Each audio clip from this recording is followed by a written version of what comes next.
How to add links to Facebook story. It's very simple.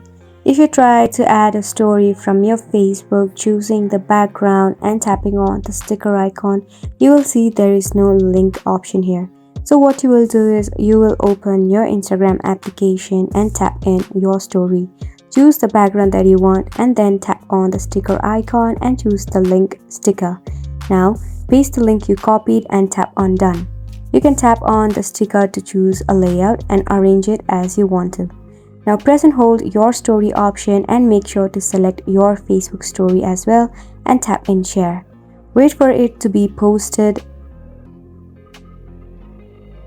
and once it seems like it is posted, go ahead and open your Facebook, and right there it will pop up your story. If you tap on the YouTube sticker, it will pop the visit link option and you can just visit the link from there. Isn't it simple? Hopefully you will give it a try, and thank you so much for watching.